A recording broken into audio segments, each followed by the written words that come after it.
More now on Japan's state of atomic emergency following fears of a meltdown at a power plant in the country. Tens of thousands of people living near the Fukushima plant, 240 kilometers north of Tokyo, have been evacuated. The cooling systems in 2 reactors failed when the quake caused a power outage there.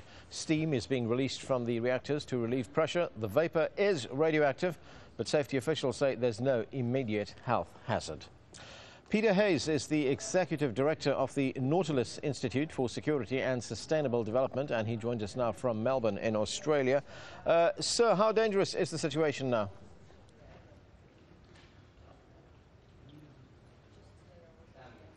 The situation right now, as we speak, is, I guess, best described as dire, because when you have a partial core meltdown of the reactor fuel, that means that the backup system is not working properly. Not only is the emergency core cooling system using the generator coolant not working, but the backup system that uses convective energy to remove heat from the core is also not working. So that means that part of the core is exposed. It is not being cooled, it's actually melting. There has been an unconfirmed report that cesium fission product has been detected outside the plant, but that has not been confirmed by the government. But if it is the case, that would mean that the core itself has now cracked due to the heat of this meltdown that is going on in the reactor fuel at that plant.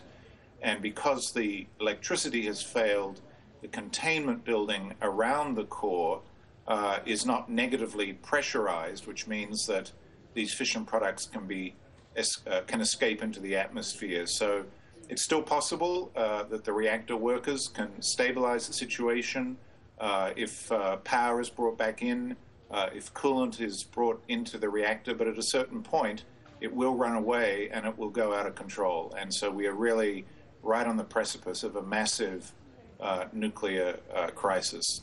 Now, you talked about the substance called cesium fission. If it does escape, if there is evidence of the stuff in the atmosphere, what kind of dangers does it pose?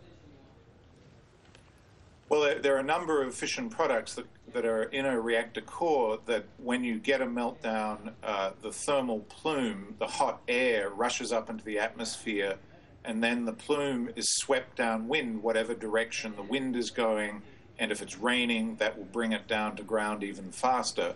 If the breeze is offshore, it's not such a big problem. If it's onshore where people are, it's a huge problem. Obviously, in that area, I would expect that the government has pre-stocked iodine tablets.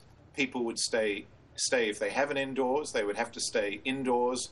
And of course, the main priority would be to get people away from the plant until the meltdown is complete. But we're not there yet. I want to emphasize, all we have confirmation from a high-level official at the Japan Atomic Energy Commission who is posting comments on a Facebook page, wonders of the internet, but a very reliable source is that it's most likely that a partial core meltdown is now underway.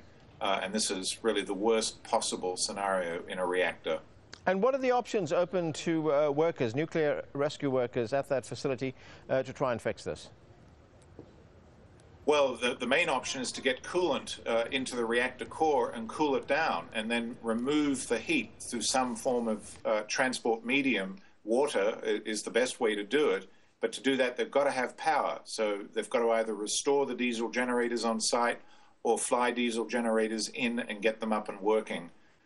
Not an easy situation when you've just had an earthquake of this scale, which I'm sure has devastated much of the internal structure of that plant, just like it's crushed many other industrial facilities beyond recognition in that area.